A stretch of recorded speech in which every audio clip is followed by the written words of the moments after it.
Okay. Boker Tov, Shavua Tov, Chodesh Tov. Baruch Hashem, Hagi Aleinu, Chodesh Nisan, and 5785, and we are holding in Masechet Sanhedrin and Kuf Yud Aleph Amud Bet. We are on 111 B5. So we started the Mishnah. So we kind of left the world of Agadata, of the stories, and we're going back into the halacha, and we have the halacha of the Ir Hanidachat. The Ir Hanidachat was a city that was subverted to idolatry. People came, people from within the city, from within the Shevet, from within the from that area, and they caused other people to do avodah zarah, and the majority of the city was found to do avodah zarah. And usually, if someone did avodah zarah, you give them skila, stoning. But in this case, once it's been established that the majority has done avodah zarah, the people will be killed by the sword. And the other difference is that their property, right, would also need to be destroyed. Whereas if a person did it as a yechidi, as a single individual who did avodah zarah, he would get skila, and his money would be fine and would go to his inheritors, those who would inherit him. Okay, agav to this discussion, tangent to this discussion, the question is as follows. Itmar. So we're on 5 lines from the bottom. We're on 111B5, right bottom column. Itmar, it was taught. Rabbi Yochanan said, Cholkin ir achat l'shnei shivotim. It's possible that you can split the land of Israel, that one city can split into 2 shvatim. Okay, which split are we talking about? At what point in history? So Rashi says we're talking about when they came into the times of Yehoshua. So in the past, when Yehoshua divided the Eretz Yisrael, was one city be able to give into 2 shvatim? The Yad Ramah and others see it as meaning in the future. Okay, in the future when Mashiach comes, would it be possible to split a city into 2? Anyway, that's the 2 opinions. And obviously, we're not talking about Yerushalayim. Yerushalayim, there's a Kosev. Yerushalayim, there is an established, known fact that Yerushalayim was split to Yehuda and Binyamin. But through all the other cities, that is the question. Okay? Fine. So can we? So Yochanan says, yes, Rish Lakish says, we're not going to be able to split one city into 2 shvatim. So said Rish Lakish. Now Yochanan, who says you could, argues Rish Lakish based on this fact. It says in the Mishnah, until someone from that city and until someone from that shevet makes the people do avodah zarah. My love, avagad nechimo isair, yikumo shevet ein, iloi loi, shmami nechol kinirachad l'shnei shvatim. Says Rabbi Yochanan, our Mishnah is proof that you can split it into 2, because the Mishnah said until the guy who comes from your city and he's from your shevet, okay, which we'd understand from the same shevet, meaning from the majority shevet. So let's say they would split the city, it would be 60-40, 70-30. So it would have to be someone from that city and also part of the majority shevet. Meaning, says Rabbi Yochanan, that it's possible for a city to be split amongst 2 shvatim. Okay, one with the majority, one with not. But that's proof. The Mishnah says that they have to be from the majority shevet. It means that there are 2 shvatim there. So Rish Lakish says, no. The naflalei birusha. So says Rish Lakish, you don't have to learn it that way. That is split originally into 2 shvatim. Why? How could you have someone else from a different shevet there? Very simple. It came through Yerusha, through an inheritance. Okay? So a woman who married someone outside of her father's tribe, and she inherited her father. Father had no sons, or the sons died, or whatever, and she inherited her father. She dies. The property goes to her husband or her son, who are members of a different tribe. So that's how you can have someone who's not from the same tribe with property and living in that tribe. Or inami, or another answer, dihavuha nehale v'matana. Someone gave it to this individual by a matana, right?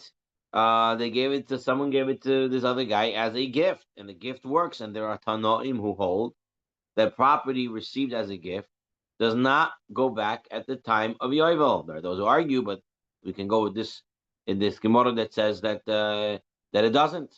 That's why the Gemara didn't bring down an example, structure an example of a sale, because a sale usually does revert back at Yovel. So it's only if it's a Yerusha or it's a Matana, whether it's inheritance or a gift, they don't go back.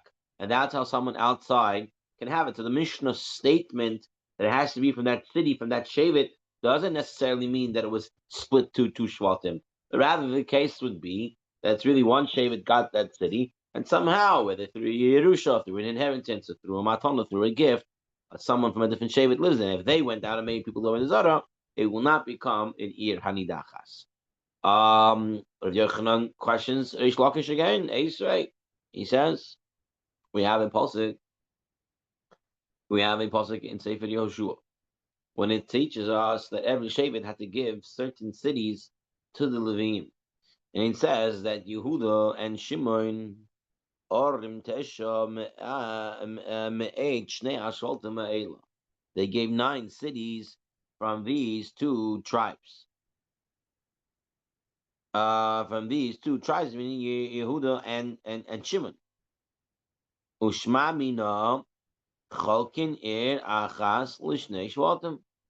And sorry, I missed the line. My love, arba ufalga umahai, arba ufalga umahai. Now, if between Yehuda and Shimon you gave 9, it must be 4.5 and 4.5, and that means one city was at least half and half. Ushmamina. So you learn from here. Cholkin irachas l'shnei shvatim. That you can split one city into 2 shvatim. Says Reish Lakish, there's no proof from that either. Loi arba'o mehai v'chamesh mehai. It could be that there was 4 from Shimon and 5 from Yehuda, or the other way around. Each one gave a full city. It was just they didn't give equal. Ihochi, says Rabbi Yochanan, if that's the real case, lifroish parushe. They should have given. It should have said 4 from Yehuda, 5 from Shimon, or whatever which way it was. It didn't say it. Must be that it was 4.5, 4.5. And the Gemara concludes, Kasha.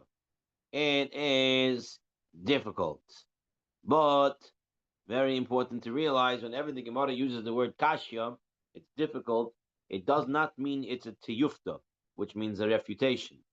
Tiyufta, refutation, means whatever we said is been proven wrong. Kasha means it wasn't proven wrong. It's just a little bit difficult to understand. Now, Chidush Iran, the Chidush Iran, so if you can take a look at the note 1 on page 112A1, second paragraph of note 1, suggests that Lakish could have answered, since the Shevet Shimon never received its own territory. Shevet Shimon merely received cities within the tribal borders of Yehuda. And so therefore, since they were mixed up amongst Yehuda, Shimon, it was mixed up amongst Yehuda, so when you're stating it, you don't have to state it separately because they were already considered somewhat of a mixture. Therefore, you can just say from these two came these cities without specifying what. So therefore, it's not a tiyufta, it's just a kashyam. And so Reish Lakish has been successfully proved this point. Well, some with albeit some difficulty. Okay, Ibayalahu. They asked the question, coming back to the Ir Hanidachas. Hudechu me'alehen. What happened? There was no people who came out and said, "Come, let's do Avodah Zarah," but rather, all of a sudden, everyone started doing Avodah Zarah on their own. Mahu. What's the case? does the city become an Ir Nidachas? The fact is, they're doing avodah zarah, majority of the city. But the other side of the coin is they didn't have anybody subverting them, causing them to do this. So mahu, do we say vayedichu amrachmono v'lo shehutchu ma'alein? Do we say it says that they were subverted, people caused them, and here nobody caused them? Or maybe because they did it with the zara anyway. At the end of the day, they're doing it with the zara.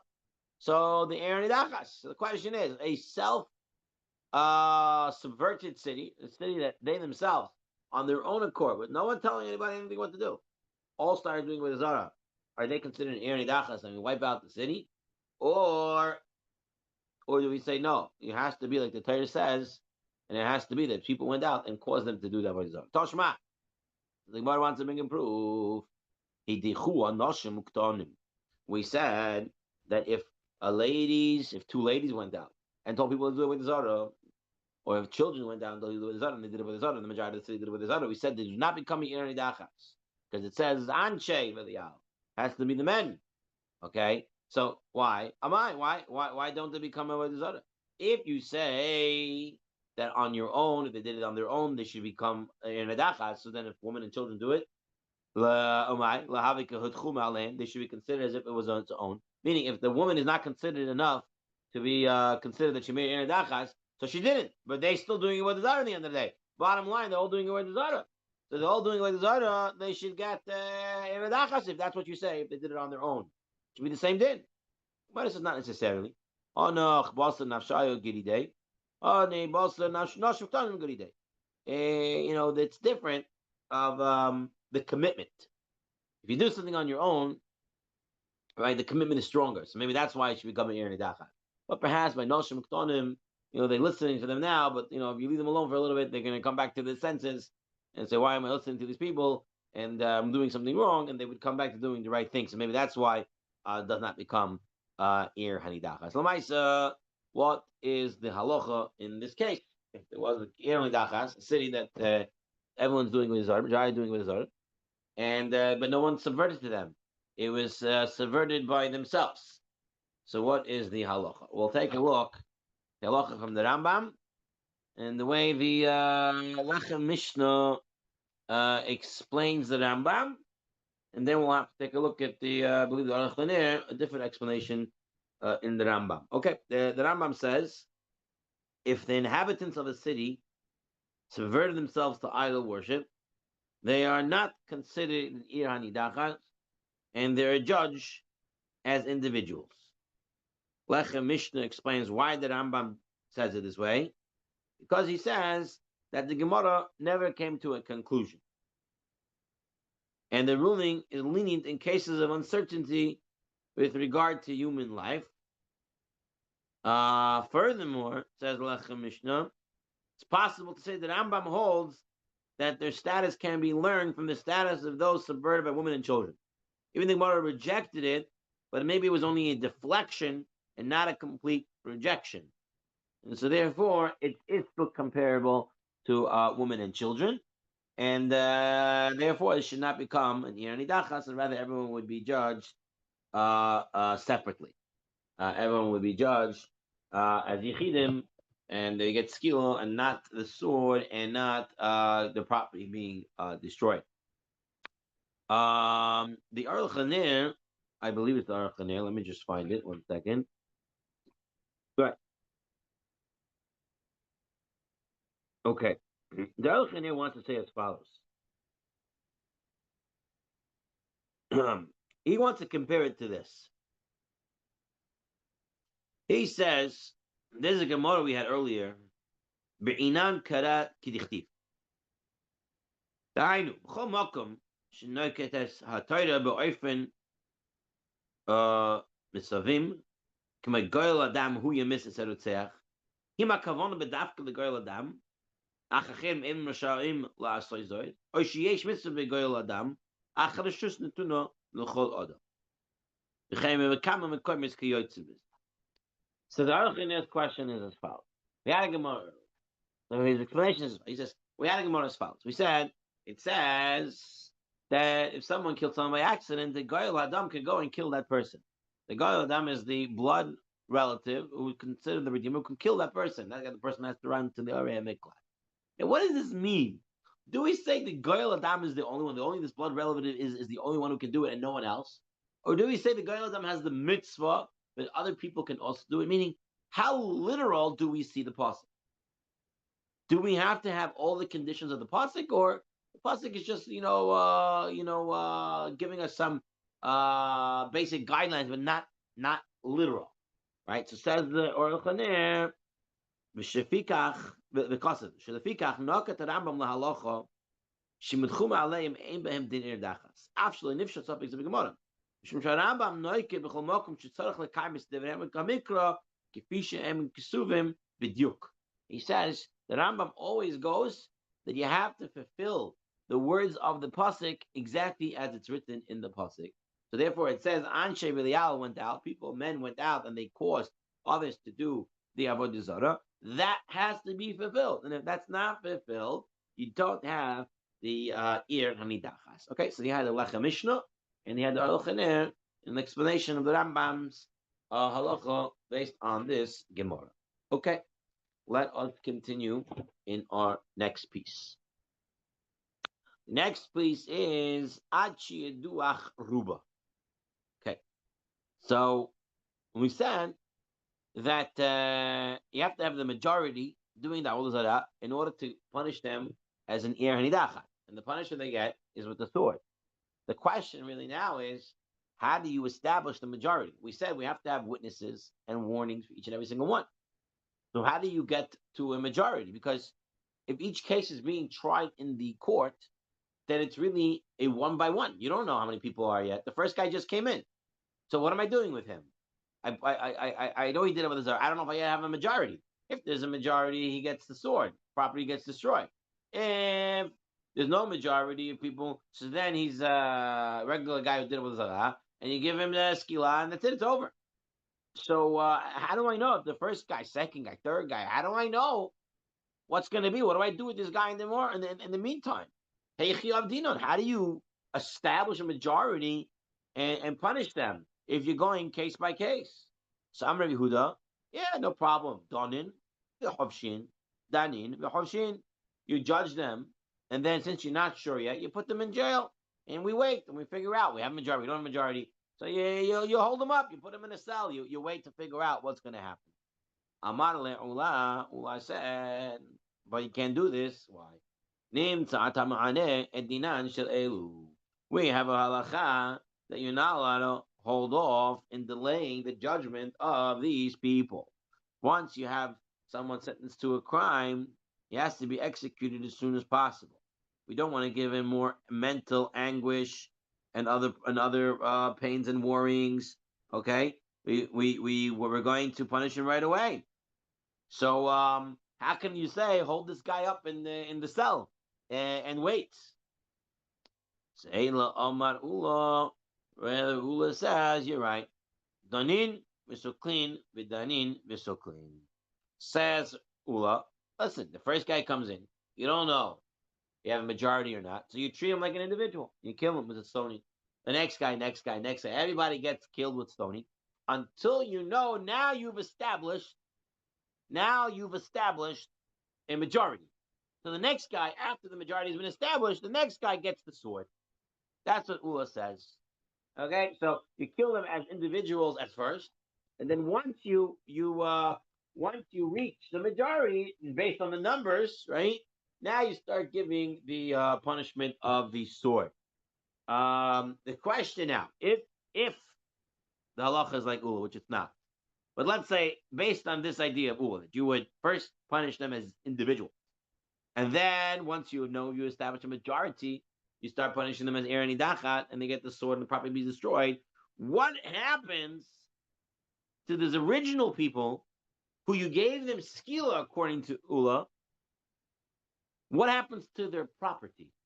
Meaning, do we say now that we know there is a majority, so these people, even though we killed them with skila, were really part of Ir Hanidachas, and their property should be destroyed? Or do we say no, they were killed as individuals, and therefore they got skila, and therefore their property does not get destroyed?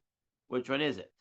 So the Avnei Shoyem, he wants to say from Rashi, the Rashi says even though they were killed from Skila, they would still lose their money. Chazonish says no. Once they got Skila, and they're no longer losing their money. The money doesn't get destroyed. They can go to those who inherit them.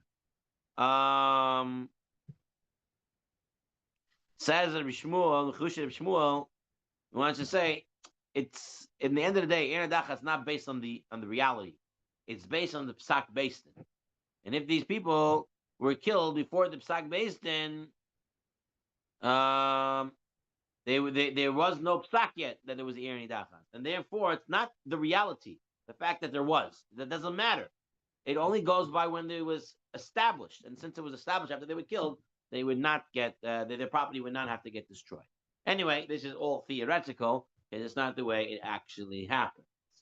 Let's continue with the Gemara.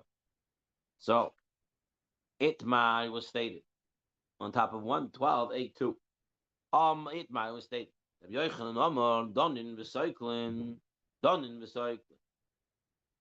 You kill, you judge, you judge, you stone until you can show you have a majority, like Ula said, and then you start killing with the sword. But a Shlokish says, I'm going to tell you how to do it. Marbin lahen bate dinin. You get a lot of courts set up. All of them are tried simultaneously in different courts. So you have, I don't know, a city of 1,000 people. You have 700 people who are questioned if they did avodah zarah. So you set them all up simultaneously, and this way they all determine at the same time. And they all decide at the same time. Obviously, you have to have witnesses everywhere and everything like that.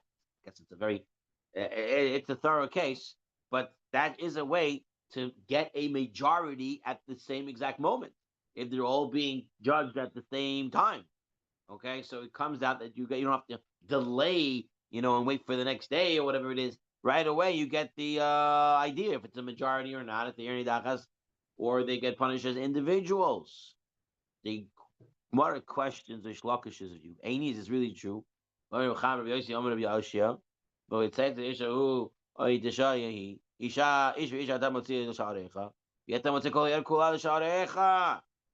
okay. Saying, whoa, you said that you take them all to courts of 23 at the same time? That can't be.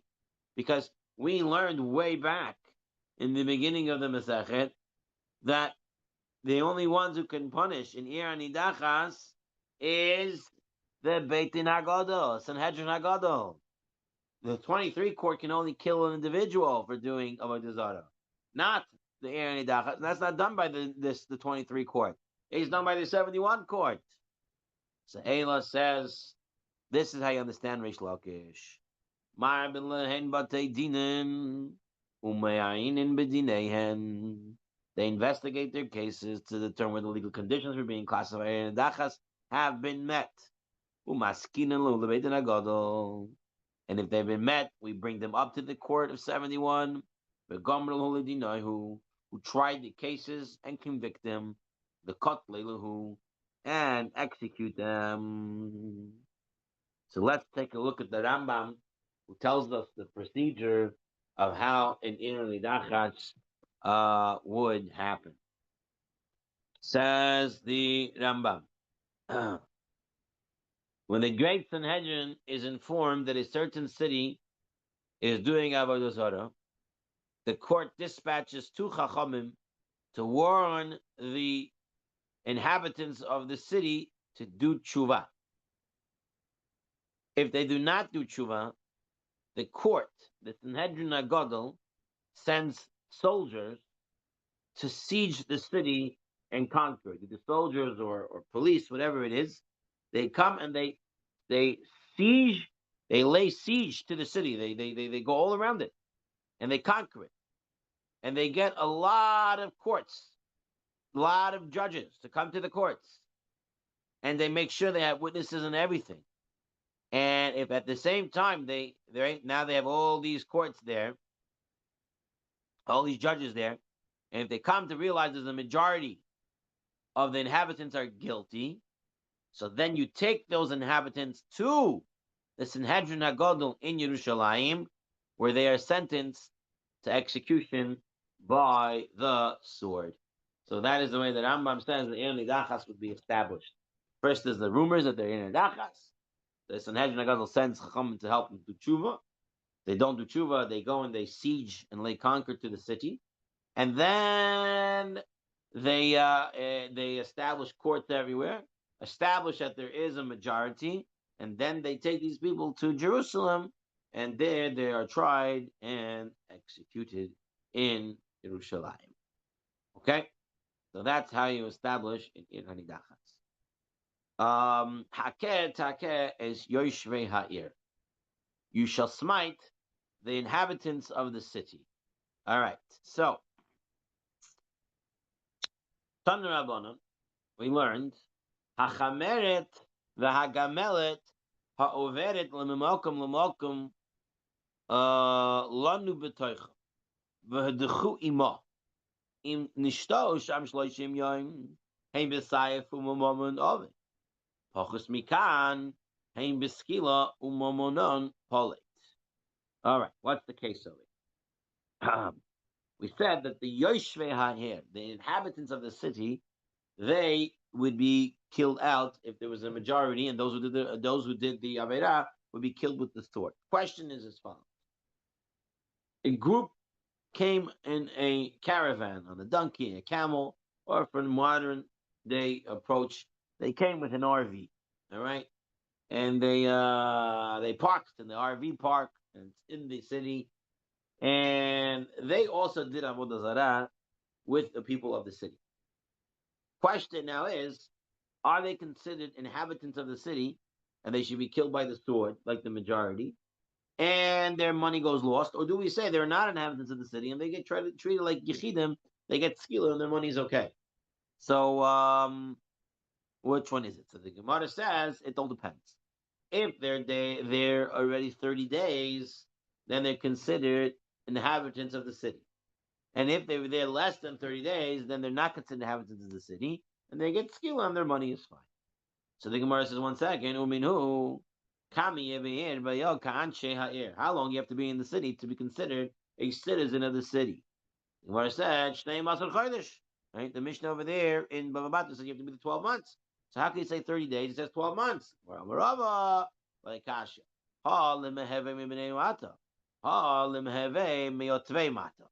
It all depends. What are you talking about? There's Yoshvei Ha'ir and there's Anshe Ha'ir, or Bnei Ha'ir, right? There is inhabitants of the city, and then there are citizens of the city. Inhabitants of the city is when you're already there 30 days. And that's all you need for Yinani Dachat. But for taxes and charity and stuff like that, you have to be there for a year in order to be considered a citizen of the city. But Tanya, we had a bride that supports us.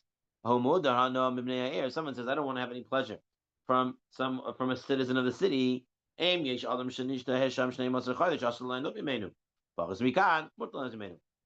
if there's someone there who lived there for 12 months, he cannot get enough from him. If there is, he cannot get pleasure from him, benefit from him. But if there is someone who was there less than 12 months, he could. But if he said, I don't want any pleasure or any benefits from someone who is an inhabitant of the city, if he was there 30 days, then he cannot get benefit from him. If it's less than this,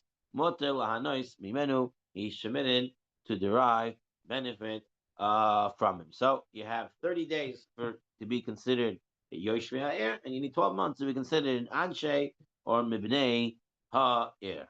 Okay, let's take a look at two more pieces of the Gemara. Okay, really one, but let's take a look at it. Okay.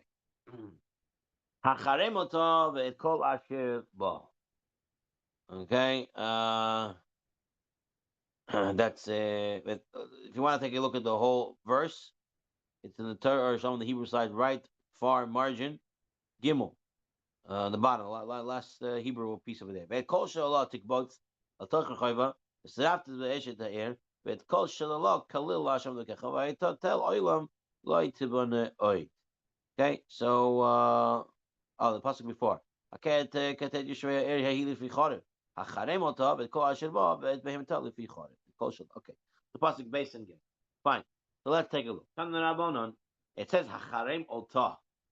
This should be destroyed. It means this, and something else is excluded. What? Prat l'nichsei tzadikim shebechutza. The tzaddikim who didn't do the avodah who are not going to get killed, their property outside of the city remains safe, and they are not going to get destroyed. But kol asher ba, whatever is there, comes to include l'rabbis nichsei tzadikim shebeteicha.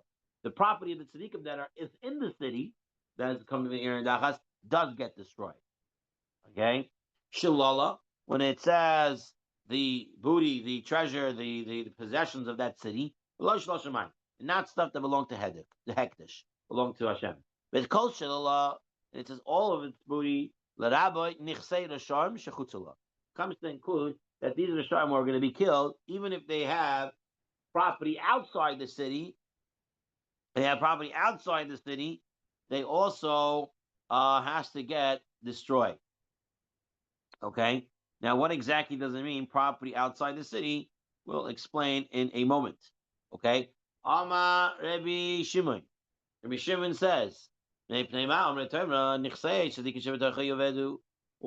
tzaddikim? They didn't do avodah zarah.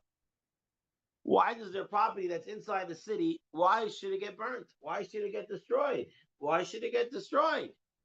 What did they do? The Gemara says, Mi Godam Lahem Sheyaduda B'toicha. What are they doing living in this city? If they see this city, there's so many people that were doing with the Zara, why are they still there, these tzaddikim? They should have been out of there long time ago. My Godam Lahem Sheyaduda B'toicha. What it says, Mam Moinam. What makes them stay there? In their property, their assets, their money.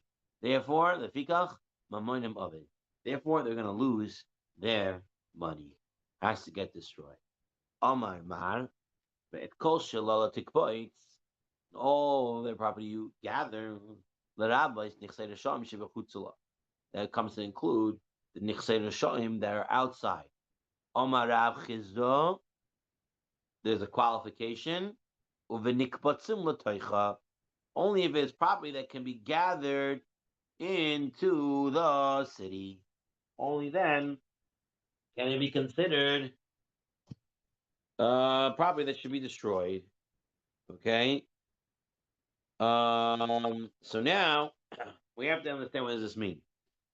So Rashi has two explanations. So Rashi says it has to be near the city, that you can collect them and bring them to the city on that day that they're going to collect everything and put it into the town square and burn it up. But if it's in a city far away that you cannot get it, then they do not get burned and they don't have to be lost. They can go to their Yershim. They can go to those who inherit them. And then Rashi goes ahead and adds on another idea.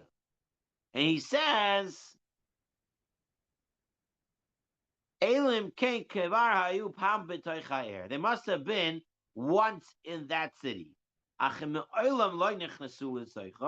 If it was never in the city, as if they got an inheritance in another city, they never were actually there. It's theirs. Who came to them. It does not have to get lost. It does not have to get burnt. So the question now is, amongst the Rishonim, is Rashi saying two criteria? Number one, it has to be from that city. It has to have been there once. And it has to be able to get back on that same day. Or is Rashi saying it as two separate opinions? Okay? And is giving two different ideas of what it is. That either it's either or. You have to choose which one you go by. Either it's something that's close by, or it's something that was once in the city. Right? So which one is it? Some want to say Rashi means both. Some want to say, Rashi only has the other one. At the end of the day, the halacha is going to be like the Rambam.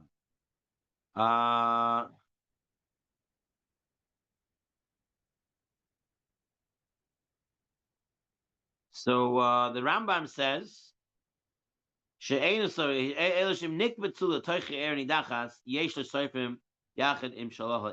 able to get it into the city and burn it up, then it gets burned up with the city stuff.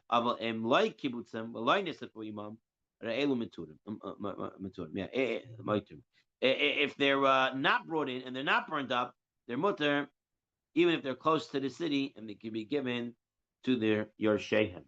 So the Rambam, I'm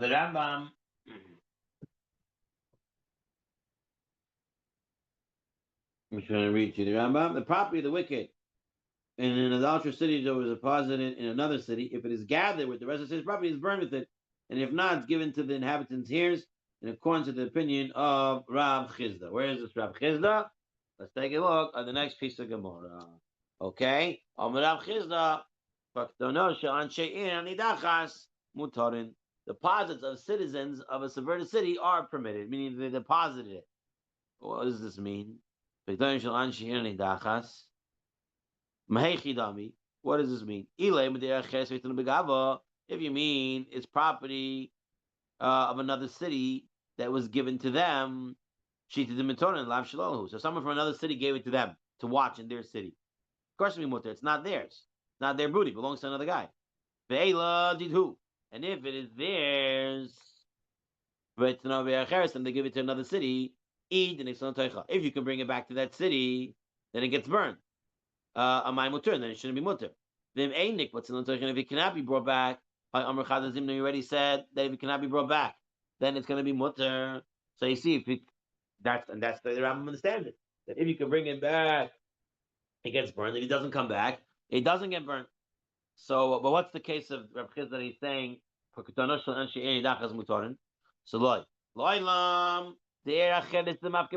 case is people from another city gave it to this guy to watch. So, of course, it's not his. Why would I think it is?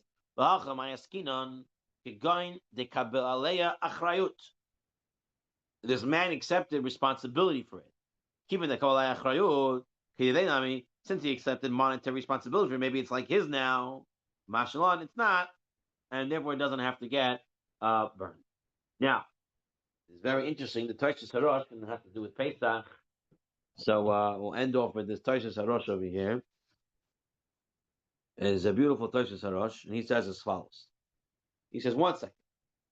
Why is it not considered his and gets burned? Why are you saying, even though he accepted monetary responsibility, it's still not his? But we have in Mesachas Psachim.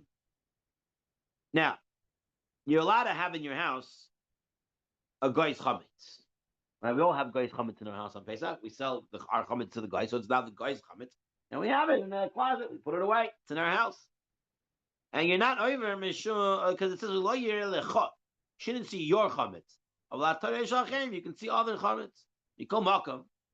We know the halacha is if a Jew takes responsibility for the guy's chametz, meaning if the guy's chametz is going to get ruined, I'm going to have to pay for it, right? We say the halacha, it's like the Jew's chametz, and he's over bal yira.